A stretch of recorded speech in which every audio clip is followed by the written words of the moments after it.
কোরআন আমাদের সংবিধান, ওড়াও সবাই তার বিজয় নিশান।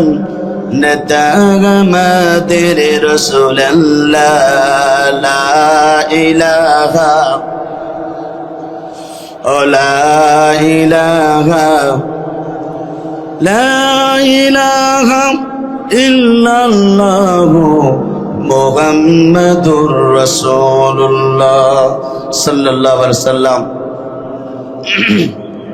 আলহামদুলিল্লাহ, বাংলাদেশের দক্ষিণ পশ্চিম অঞ্চলের ঐতিহ্যবাহী বিভাগ খুলনা বিভাগের ঐতিহ্যবাহী ইসলামী আন্দোলন এক উর্বর পটভূমি,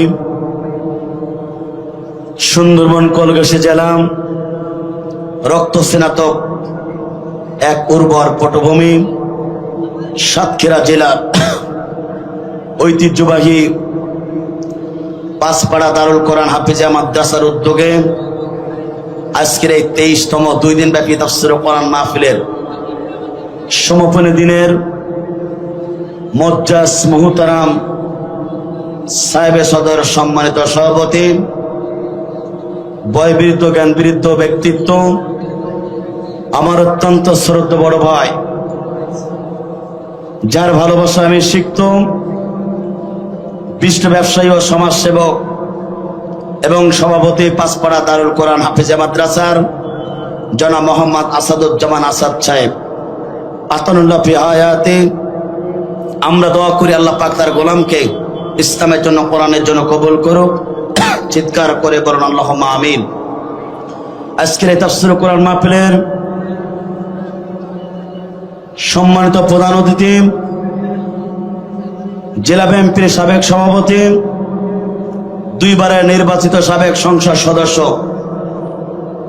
সাতক্ষীরা 1 কলরতলার জনমানুষের গণনন্দিত জননেতা, বিএনপির কেন্দ্রীয় প্রকাশনাল সম্পাদক, আমার অত্যন্ত শ্রদ্ধেয় ব্যক্তিত্ব বড় ভাই জনাব মোহাম্মদ হাবিবুল ইসলাম হাবিব সাহেব, আতানুল্লাহ ফি হায়াতি। আমরা দোয়া করি আল্লাহ পাক তার গোলামকে ইসলামের জন্য, কোরআনের জন্য কবুল করুক।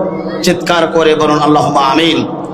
আজকের তাফসীর কোরআন মাহফিলের আমন্ত্রিত বিশেষ অতিথিবৃন্দ আলোচনা করে আপনাদেরকে ধন্য করবেন ছোট বড় ভাই হযরত মাওলানা হুসাইন আহমেদ মাহফুজ চুয়াডাঙ্গা।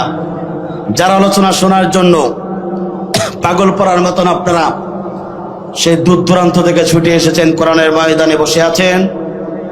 বাংলাদেশের বক্তৃতা জগতে এক উজ্জ্বল ধ্রুবতারা, বাংলাদেশের বক্তৃতা জগতে উজ্জ্বল জ্যোতিষ্ক, বাংলাদেশের জাকির নায়েক খ্যাত আলোচক, বাংলাদেশের মুসলিম আলেমে দ্বীন, তরুণ প্রজন্মের অন্যতম অহংকার, আমার অত্যন্ত শ্রদ্ধেয় বড় ভাই হযরত মাওলানা মুফতি আমির হামজা কুষ্টিয়া, আতানুল্লাহ ফি হায়াতি। আমরা দোয়া করি আল্লাহ পাক জাতির ক্লান্তিক অবস্থায় যেন মেহমানকে সুস্থ রেখে, জাতির ক্লান্তিক অবস্থায় যেন জ্ঞান গর্ব আলোচনা করতে পারে, সেই তৌফিক দান করুক। চিৎকার করে বলুন আল্লাহুম্মা আমিন।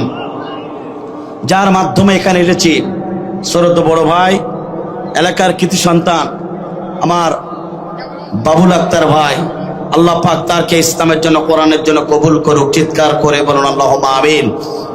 স্টেজে বসতে হযরত উলামায়ে কেরাম, বিশিষ্ট ব্যক্তিবর্গ, সামনে বসতে মুরব্বি কেরাম, যুবক ভাইরা, ছোট্ট ছোট বাচ্চারা, পর্দার আড়ালে শিক্ষিত মা ও বোনেরা, জাতির বিবেক সাংবাদিক বৃন্দ, বাংলাদেশ সরকারের প্রশাসনের ইন্টেলিজেন্স ব্রাঞ্চের সদস্যবৃন্দ, প্রিয় মিডিয়ার কর্মী ভাইরা, সকলকে জানাচ্ছি হৃদয় নিয়ে আন্তরিক সালাম।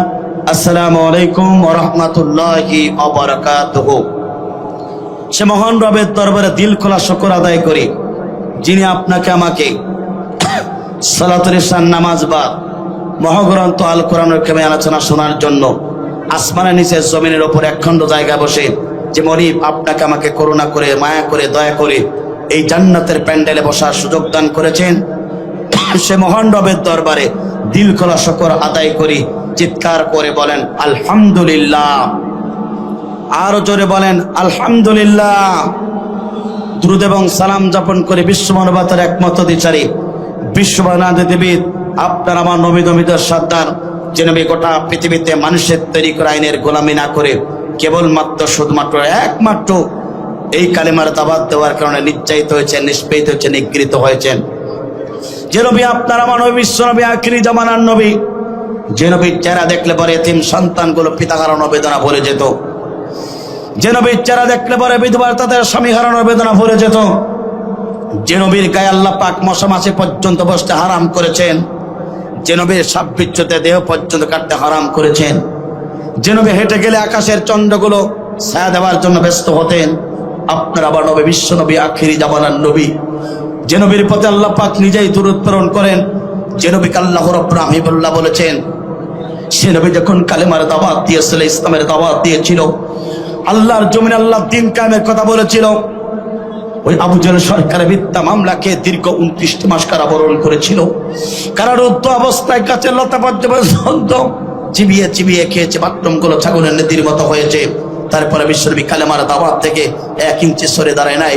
আজকের এই তাফসীর মাহফিল থেকে সেই নবীর প্রতি দুরূদ আর সালাম শোয়েব আলী সাল্লাল্লাহু আলাইহি ওয়াসাল্লাম।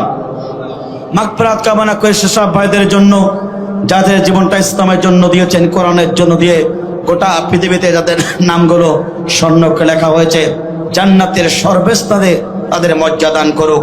চিৎকার করে বলেন আল্লাহুম্মা আমিন। প্রিয় উপস্থিতি, আজকে আমরা এই কোরআনের ময়দানে এসে পেরে খুশি না বেজার? জোরে বলেন খুশি না বেজার? আমার বন্ধুরা, আমার বাবুল ভাইকে ধন্যবাদ না দিয়ে আসলে আলোচনা শুরু করলে আমি নিজেকে ছোট মনে হবে। তিনি যে এত বড় গাছ সপারগুলো আটার মতন আমার সাথে লেগেছিলেন, যেখানে যেতে বলেছে সেখানে গিয়েছেন, বিনিময় একটা রেট চাই। এই সাতক্ষীরার বুকে আমার বন্ধুরা মুফতি আমির হামজা গত 24 অক্টোবর 25 অক্টোবর তালা কলোরার একটি তালার ফুটবল মাঠে, অর্থাৎ কলোরার ফুটবল মাঠে তিনি তাফসীর মাহফিল ছিলেন, কিন্তু ভালোভাবে একটু আলোচনা করতে পারি নাই বৃষ্টির কারণে। তারপরেও আবার এসেছিলেন, কিন্তু সময়ের অভাবে করতে পারি নাই। আমার বাবুল ভাই আমাকে ধরে খুব কষ্ট করে একটা ডেট ছিল আপনার চট্টগ্রামে, সেখান থেকে মাইনাস করে এখানে ডেটটা দিয়েছি প্রিয় সাতক্ষীরাবাসীর জন্য একটি উপহার। কথা বলুন ঠিক না বেঠিক? আমার বন্ধুরা, সুতরাং আপনারা ব্যস্ত হবেন না, ধীরস্থির বসুন। গতকালকে আমির হামজার প্রোগ্রাম ছিল চট্টগ্রাম জেলার সন্দ্বীপ থানায়, অনেক দূরে, সেখান থেকে ঢাকার ফ্লাইট, সেখান থেকে যশোর। এরপরে জানেন প্রতিদিন লাগাতার প্রোগ্রাম করার কারণে শারীরিকভাবে অসুস্থ উনি। প্রায় আমার বন্ধুরা কেশবপুর পার হয়ে গেছেন, মোটামুটি ঘন্টাখানের ভিতরে আমাদের মঞ্চে চলে আসবেন। এজন্য আপনারা খুশি না বেজার? জোরে বলেন খুশি না বেজার? আমার বন্ধুরা, প্রাণ খোলা আলোচনা আপনাদের জন্য উনি গুছিয়ে নিয়ে আসতেছেন। আমার সাথে কথা হয়েছে, প্রিয় সাতক্ষীরাবাসী, আজকে নতুন আলোকে আদ্দিনী যে আলোচনা করেছে, আদ্দিন ফাউন্ডেশন উদ্যোগে তাফসীর মাহফিলে দ্বিতীয় দিন যে আলোচনা করেছে, তার চেয়েও অত্যন্ত জ্ঞানগর্ভ আলোচনা আজকে সাতক্ষীরাবাসীর জন্য মুফতি আমির হামজা উপহার দেবে। এই জন্য আপনারা কেউ বাজার ঘাটে এলোপাতায় বসে থাকবেন না, সকলে প্যান্ডেলের ভিতরে বসে যাওয়ার অনুরোধ জানাচ্ছি। আর আমি জানি বাংলাদেশের সব জায়গায় আমার মা বোনরা তাফসীর মাহফিলে বেশি এসেছেন, এই জন্য মা বোনদেরকে বলবো গ্যাদারিং না করে আপনি আপনার বন্ধুকে বসে দেওয়ার জন্য সুযোগ করে দেওয়ার জন্য চেষ্টা করবেন, নিজে বলবেন, অপর বোনকে বসে দেওয়ার জন্য সুযোগ করে দেবেন। প্রিয় উপস্থিতি, সুতরাং আপনাদেরকে বলতে চাই, এই জাতির ক্লান্তিক অবস্থায় আল্লাহর কোরআনের পক্ষে থাকার দরকার আছে না নাই? জোরে বলেন আছে না নাই? আমার বন্ধুরা, স্বাধীনতার 53 বছর পরে, স্বাধীনতার 53 বছর পর্যন্ত এই বাংলার মুসলমান অসংখ্য ব্যক্তিদেরকে ক্ষমতার মাস্তানে দেখেছে, কিন্তু বাংলাদেশের মুসলমান 53 বছর পর্যন্ত একজন তার ক্ষমতাদার ব্যক্তি কোরআন দিয়ে একটি আইন পাশ করতে পারে নাই। কথা বলুন ঠিক না বেঠিক? এই জন্য এখন মুসলমান টেকনাফ থেকে তেতুলিয়া, রূপসা থেকে পাতুরিয়া, সুন্দরবন থেকে বান্দরবন, প্রত্যেকটা ইঞ্চির মুসলমানের দাবি হলো আমরা 53 বছর কোরআনবিহীন সমাজ দেখেছি। আজকে মুসলমান 2024 সালে রক্তের বিনিময়ে অর্জিত নতুন স্বাধীনতা, 1971 সালে রক্তের বিনিময়ে এদেশ স্বাধীন হয়েছিল, আর 2024 সালে অর্থাৎ যুবকদের রক্তের বিনিময়ে বাংলার জমিনে নতুন স্বাধীনতা উদ্যাপন হলো। আজকের এই স্বাধীনতাগামী মুসলমান দেখতে চায় কোরআনবিহীন সমাজ দেখেছি, আমরা শান্তি পাই নাই। সুতরাং এখন প্রত্যেকটা মুসলমানের দাবি হলো কোরআন ভিত্তিক সমাজ ব্যবস্থা চালু চাই। কথা বলুন ঠিক না বেঠিক? কোরআন ছাড়া যত সমাজ ব্যবস্থা আছে ওখানে শান্তি নাই, মুক্তি নাই। কিন্তু কোরআন শাসন ব্যবস্থা যেখানে আছে সেখানে শান্তিও আছে, রহমত আছে, বরকত নাজিল করেন তিনি কে? জোরে বলেন তিনি কে? আমার বন্ধুরা, একটু কষ্টের কথা, প্রতিদিন আপনারা বক্তব্য আলোচকদের কাছ থেকে শুনেছেন। একটু কথা বলতে চাই, এদেশের 16টি বছর ধরে একটি গোষ্ঠী তারা ক্ষমতার মাস্তাতে বসেছিল, কিন্তু তারা 16টি বছর ধরে অনেক উন্নয়ন করেছে, অনেক কিছু করেছে। ফলাফল এটাই হলো, যাওয়ার সময় দুপুরে ভাত ছেড়ে হেলিকপ্টারে বসে পালিয়ে যাবার জন্য তারা বাধ্য হয়েছে। কথা বলুন ঠিক না বেঠিক? এত উন্নয়ন করেছে, এত কিছু করেছে, সবকিছু করে সব ভেস্তে চলে গেছে। একটাই কারণ, তারা কোরআনের শাসন ব্যবস্থা মানতে চায় নাই। তারা কোরআনওয়ালা ব্যক্তিগুলোকে সহ্য করতে পারে নাই। তারা সমাজের সবচেয়ে কোরআনের ভাষায় শ্রেষ্ঠত্ব ব্যক্তিগুলা আলেমদেরকে তারা সহ্য করতে পারে নাই।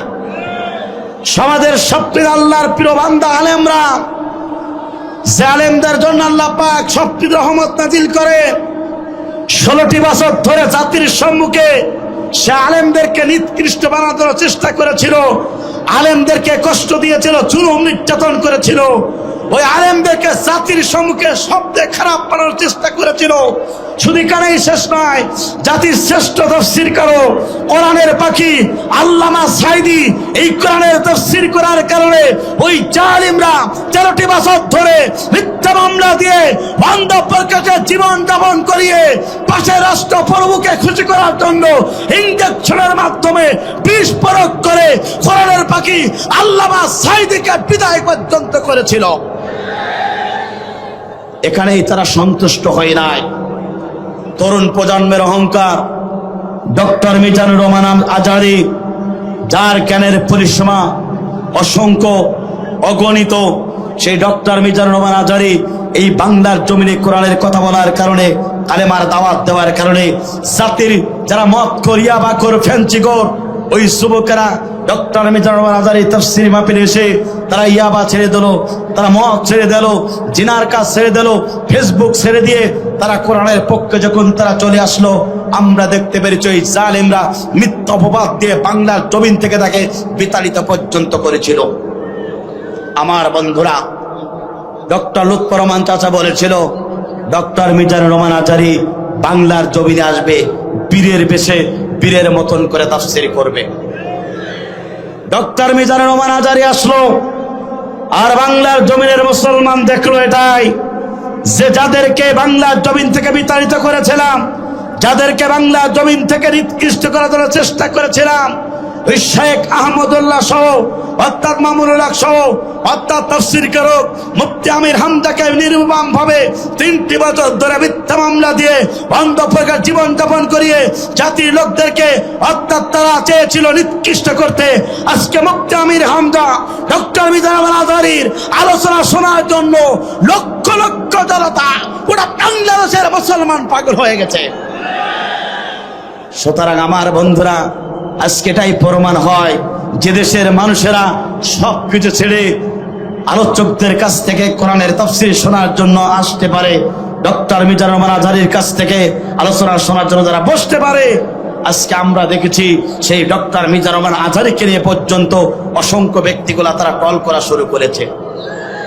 সুতরাং বলতে চাই প্রিয় বন্ধুরা, আজহারীকে নিয়ে টল করার দরকার নেই। আজহারীর মতন জ্ঞান অন্বেষণ করে আজহারীর সাথে আত্মা তার সম্মুখে দাঁড়িয়ে কথা বলো, তার সম্মুখে তোমরা দাঁড়িয়ে যাও, কথা বলুন ঠিক না বেঠিক আমার বন্ধুরা।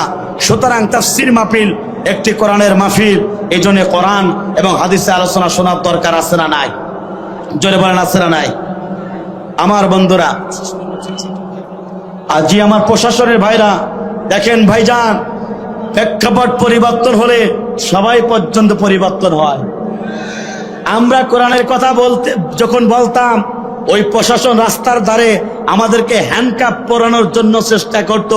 আর আজকে বাংলাদেশের সাতক্ষীরা মানুষ আপনারা দেখতে পাচ্ছেন সুন্দরভাবে ওই প্রশাসনের ভাইরা তাদের সার্বিক সহযোগিতায় আজকের এই তাফসীর মাহফিল অত্যন্ত সুন্দরভাবে অনুষ্ঠিত হচ্ছে। এই জন্য আমি প্রশাসনের ভাইদের জন্য আমার পক্ষ থেকে হৃদয় নিংড়ানো ধন্যবাদ এবং ভালোবাসা দেই। তবে আমি অনুরোধ জানাবো, যারা এলোপাতাড়ি বসে আছেন আপনারা সামনে আসার জন্য চেষ্টা করবেন, পিছনে ভাইদেরকে বসে যাওয়ার জন্য সুযোগ করে দেবেন। প্রিয় উপস্থিতি, এই কোরআনুল কারিমটা কার? কথা বলবেন, এই কোরআনুল কারিমটা কার?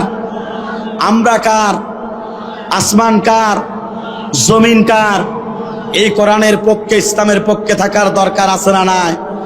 কোরআন যেখানে আছে সেখানে শান্তি আছে। কোরআন যেখানেই থাকে সেখানে শান্তি দেন তিনি কে? আমার বন্ধুরা, সুতরাং অশান্তিময় এই বাংলাদেশকে যদি শান্তির বাণী যদি শোনাতে চান, কোরআন ছাড়া বিকল্প কোনো রাস্তা আছে? জোরে বলেন আছে? স্বাধীনতার 53 বছর পর্যন্ত কেউ শান্তি দিতে পারি নাই। সুতরাং বাংলার মুসলমান যদি শান্তিতে থাকতে চান, দুর্নীতি মুক্ত বাংলাদেশ চান, চোর মুক্ত বাংলাদেশ চান, ইয়াবা মুক্ত বাংলাদেশ চান, স্বৈরাচার মুক্ত বাংলাদেশ যদি চান, আপনাকে আমাকে এই কোরআনের পক্ষে সাপোর্ট দিতে হবে। সুতরাং কোরআনের সমাজ প্রতিষ্ঠিত হোক, এটা চান কারা কারা? দুহাত তুলে আল্লাহকে দেখিয়ে দেন তারা তারা। লিল্লাহে তাকবীর, লিল্লাহে তাকবীর। আল কোরআনের আলো দুনিয়ার মুসলিম, কোরআন হাদিস শিখানে। লিল্লাহে তাকবীর। আমার বন্ধুরা, এই কোরআন মঞ্চ একটি দামি মঞ্চ। এই কোরআনের মঞ্চে যারাই আসবে তাদেরকে ভালোবাসবেন তিনি কে? জোরে বলেন তিনি কে? আমার বন্ধুরা, তাহলে লক্ষ্য করুন, হাজার হাজার মানুষের ভিড় থেকে বাছাইকৃত করে যারা আজকে আমরা এই কোরআনের ময়দানে আসলাম, কোরআন শোনার জন্য বসে গেলাম, সেই মহান রব বান্দা, সেই মহান রব আল্লাহ পাক কোরআনুল কারীমের ভিতরে ঘোষণা করলেন, বান্দা শুনে রাখো, হাজার হাজার মাস থেকে বাছাইকৃত করে যারা আজকে এই কোরআনের ময়দানে আসলো আর কোরআন শোনার জন্য বসে গেল, আমি রব্বুল আমিন তাদেরকে পছন্দ করেছি এবং তাদেরকে পর্যন্ত ভালোবেসেছি। একবার জোরে জোরে বলুন আল্লাহু আকবার।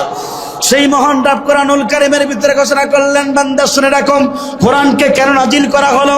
তুমি যদি কোরআনের কাছে প্রশ্ন করো, পৃথিবীর সমস্ত উত্তরগুলো ব্যর্থ হয়ে যাবে। তুমি যদি কোরআনের কাছে প্রশ্ন করো, সঙ্গে সঙ্গেই কোরআন সঙ্গে আপনার উত্তর দিয়ে দেবে। একবার জোরে জোরে বলুন আল্লাহু আকবার। এই কোরআনটা কেন নাজিল করা হলো? আপনি যদি কোরআনের কাছে প্রশ্ন করি, সুন্দরভাবে আল্লাহর কোরআন, আল্লাহ রাব্বুল আমিনের কোরআনটা প্রশ্নের উত্তর দিয়ে দিয়েছেন। আল্লাহ পাক বলেন, আলিফ লাম রা কিতাবুন আনজালনাহু ইলাইকা লিতুখরিজান নাসা মিনায-যুলুমাতি ইলান নূর। চিৎকার করে বলুন আল্লাহু আকবার। আল্লাহ পাক বলেন, বান্দা শুনে রাখো, এই কোরআনটা নাজিল করা হয়েছে গোটা পৃথিবীর যত প্রকার অন্ধকার পথ আছে, গোটা পৃথিবীর যত প্রকার অন্ধকার মতাদর্শ আছে, গোটা পৃথিবীর অন্ধকার যত প্রকার সমাজ আছে, সমস্ত পথ মতকে ডাস্টবিনে ফেলাই দিয়া আলোকিত একটি সমাজ তৈরি করার জন্য বিশ্ব নবীর প্রতি আল্লাহ রাব্বুল আমিন কোরআনটা নাজিল করেছিলেন। একবার জোরে জোরে বলেন আল্লাহু আকবার।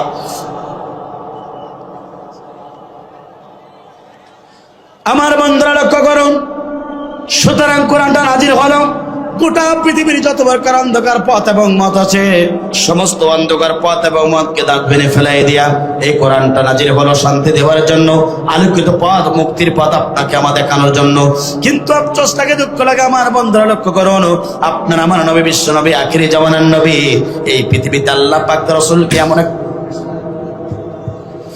আল্লাহ তার রাসূলকে এই পৃথিবীতে এমন একটা জামানায় আল্লাহ পাক তার রাসূলকে প্রেরণ করেছিলেন যে সমাজে নারীর কোনো সতীত্বের গ্যারান্টি ছিল না, যে সমাজে নারীর কোনো সতীত্বের গ্যারান্টি ছিল না, জোরজার ছিল, মূল্যকতার ছিল, এমন একটা জাইলাতপূর্ণ সমাজে আল্লাহ রাসূলকে এই পৃথিবীতে আল্লাহ পাক প্রেরণ করেছিলেন।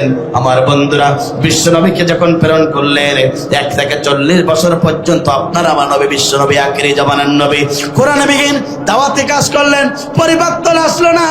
আয়ামে জাইলাত জাইরাতপূর্ণ সমাজটাকে পরিবর্তন করতে পারলেন না। 40 বছর পরে আল্লাহ নবীর প্রতি আল্লাহ পাক কোরআন নাজিল করলেন। এবারে বিশ্ব নবী, আপনার আমার নবী, আখেরি জামানার নবী, এই কোরআন দিয়ে আত্মাত্রী দাওয়াতি কাজ শুরু করলেন।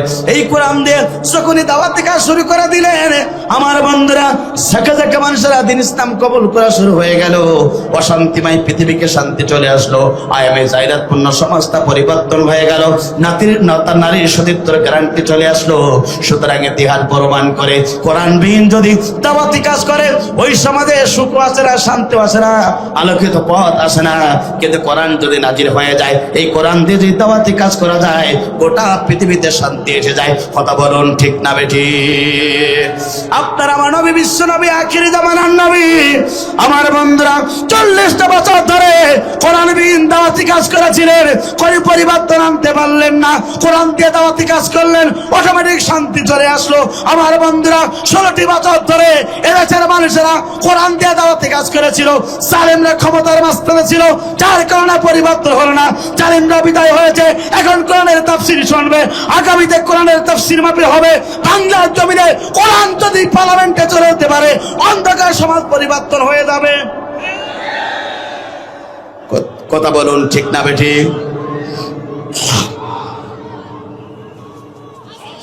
আমার বন্ধুরা, তাহলে লক্ষ্য করেন, বিশ্বনবী 40টা বছর ধরে কালে অর্থাৎ কোরআনবিহীন দাওয়াতি কাজ করলেন, অন্ধকার সমাজ পরিবর্তন করতে পারলেন না। কোরআন দিয়ে দাওয়াতি কাজ হলো, অন্ধকার সমাজ পরিবর্তন হয়ে গেল। সিদ্ধান্ত আপনার, সিদ্ধান্ত আপনার, সিদ্ধান্ত আপনার। কত খালা দেখেছি, কত ফুপু দেখেছি, কত চাচা দেখেছি, বাংলার মুসলমান আর কোন খালা, আর কোন ফুপু, আর কোন চাচাকে দেখতে যায় না। বাংলার মুসলমান সিদ্ধান্ত নিয়েছে আগামীতে কোরআনের রাজ কায়েম করবে।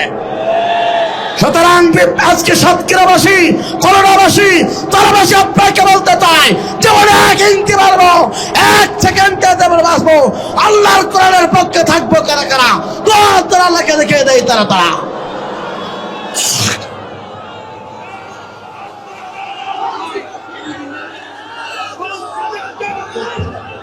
আমার বন্ধুরা, আমার বন্ধুরা, সিদ্ধান্ত নিতে হবে। আপনারা আমার ইমান যদি বাঁচাতে চান, আপনারা আমার যদি ইমান নিয়ে মৃত্যুবরণ করতে চান, আপনি আমি আল্লাহর জান্নাত যদি প্রত্যাশী হতে চান, কোন মুসলমান মানব রচিত আইনকে ডাস্টবিনে ফেলাই দিয়া আগামীতে আল্লাহর কোরআন রাজ কায়েম করতে চায়। এদেরকে বেজার হলো, কে খুশি হলো, আমাদের যায় আসে না। কারণ একজন আলেম হিসাবে কোরআনের পক্ষে কথা বলতে হবে, একজন দায়ী হিসাবে আল্লাহর জমিন, আল্লাহর দ্বীন কায়েমের পক্ষে কথা বলতে হবে। আপনার আমার নবী, বিশ্ব নবী, আখিরি জামানার নবী, তিনি পর্যন্ত আল্লাহর জমিনের দ্বীন কায়েমের কথা বলেছেন। আপনার আমার নবী, বিশ্ব নবী, আখিরি জামানার নবী, মানুষের তৈরি করে বিধান দেয়া মানুষদেরকে আল্লাহর দ্বীনের দিকে ডেকে নয়। আপনার আমার নবী, বিশ্ব নবী, আখিরি জামানার নবী, কোরআন দিয়ে মানুষদেরকে জান্নাতের পথে ডেকেছেন। আপনার আমার নবী, বিশ্ব নবী, আখিরি জামানার নবী, আল্লাহর কনস্টিটিউশন, সংবিধান, কোরআন দিয়ে মানুষদেরকে জাহান্নাম থেকে বাঁচানোর জন্য চেষ্টা করেছে। আমরা নবীর সামান্য একটু উম্মত হিসাবে, দায়ী হিসাবে আল্লাহর জমিনে আপনাদেরকে বাঁচানোর জন্য কোরআন দিয়ে কথা বলার দরকার আছে না নাই? জোরে বলেন আছে না নাই? আমার বন্ধুরা, তাহলে লক্ষ্য করুন, এই কোরআন যদি প্রতিষ্ঠিত হয়ে যায়, অন্ধকার সমাজ, অন্ধকার সমাজটা দূরীভূত হয়ে যাবে, আলোকিত সমাজ তৈরি হয়ে যাবে। আমার বন্ধুরা, হাজার হাজার মানুষের ভিড় থেকে আপনি আমি মুসলমান এই কোরআনের তাফসীর মাহফিলে এসেছি। সে আল্লাহ পাক কোরআনুল কারীমের ভিতরে ঘোষণা করলেন, বান্দা শুনে রাখো, সেই সমাজটাকে কোরআন নাজিল করা হলো অন্ধকার সমাজটাকে পরিবর্তন করার জন্য। এবার আপনাকে আমাকে লক্ষ্য করে বলতে চাই, আমার বন্ধুরা, এই কোরআনের ময়দানে যারাই আসলেন, এই কোরআন তার জন্য সুপারিশ করে করে আল্লাহর জান্নাতে নিয়ে যাবে। একবার জোরে জোরে বলুন আল্লাহু আকবার। আর যখন আশপাশে আমার বলেন, যখন আসবেন পিসাব আমাকে বলেন, আমি সঙ্গে বলে দেবো। আমার বন্ধুরা লক্ষ্য করুন, বিশ্বনবী হাদিসের ভিতরে বলেছেন, ইকরাল কোরআন ফাইন্নাতি ইয়াউমাল কিয়ামাতি শাফিআন লিআসহাবিহি।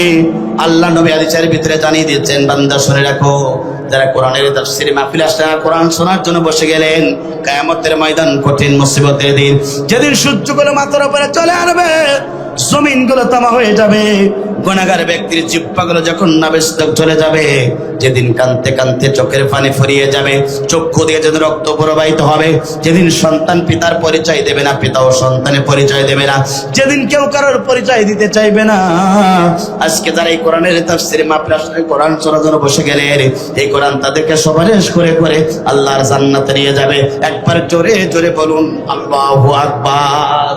আমার বন্ধুরা, এই জন্য আপনাকে আমাকে সিদ্ধান্ত গ্রহণ করতে হবে, এই জীবনে বাঁচবো যতদিন আল্লাহর কোরআনের পক্ষে থাকবো ততদিন, এই জীবনে বাঁচবো যতদিন বিশ্বনবীর পক্ষে থাকবো ততদিন, এই জমিনে বাঁচবো যতদিন আমরা কোরআনের পক্ষে রাজকামের পক্ষে থাকবো ততদিন, এই জমিনে বাঁচবো যতদিন বিড়ালের মতন 500 বছর আমরা বেঁচে থাকতে চাই না, বাঘের মতন সিংহের মতন আমরা 1 ঘন্টা বেঁচে থাকতে চাই। কথা বলুন ঠিক না বেঠিক? বিড়ালের মতন 500 বছর বেঁচে থাকতে চাই না, সিংহের মতন আমরা 1 ঘন্টা বাঁচতে চাই। আমরা তো আমার বন্ধুরা, আমরা তো সেই জাতি যারা রক্ত দিয়েছে, জীবন দিয়েছে, বাতিলের কাছে মাথা করি নাই।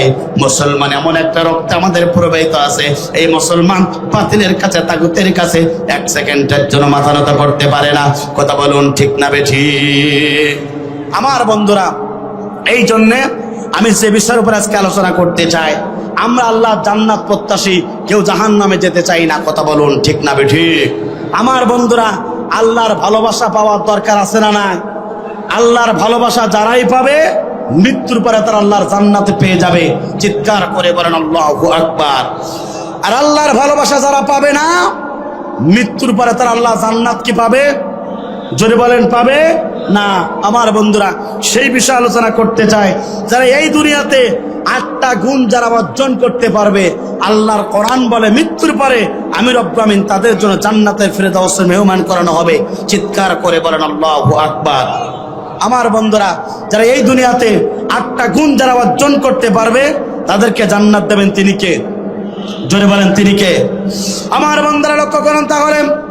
1 নম্বর গুণ হলো, যারা এই দুনিয়াতে আল্লাহর জীবন ব্যবস্থা যারা প্রতিষ্ঠার জন্য আন্দোলন করবে, যারা এই দুনিয়াতে আল্লাহর কোরআনের রাজকায়েমের জন্য যারা কাজ করতে পারবে, যারা এই দুনিয়াতে সমস্ত জীবন বিধানকে যারা ডাস্টবিনে ফেলাই দিয়া আল্লাহর জীবন ব্যবস্থাকে যারা এই জমিনে প্রতিষ্ঠার জন্য যারা আন্দোলন করতে পারবে, আল্লাহ পাক বলেন আমি রব্বুল আমিন তাদেরকে ভালোবাসবো। মৃত্যুর পরে তাদের জন্য জান্নাতের ফেরদাউসের মেহমান পর্যন্ত করানো হবে। একবার জোরে জোরে বলুন আল্লাহু আকবার। আপনার আমার নবী, বিশ্ব নবী, আখিরে জামানার নবী, তিনি পর্যন্ত এই সময় এই পৃথিবীতে কালেমার দাওয়াত দিয়েছিলেন, দ্বীনের দাওয়াত দিয়েছিলেন, হকের দাওয়াত দিয়েছিলেন, জুলুম নির্যাতন স্বীকার করেছিলেন। আপনার আমার নবী রাসূলকে জুলুম করা হলো, নির্যাতন করা হলো।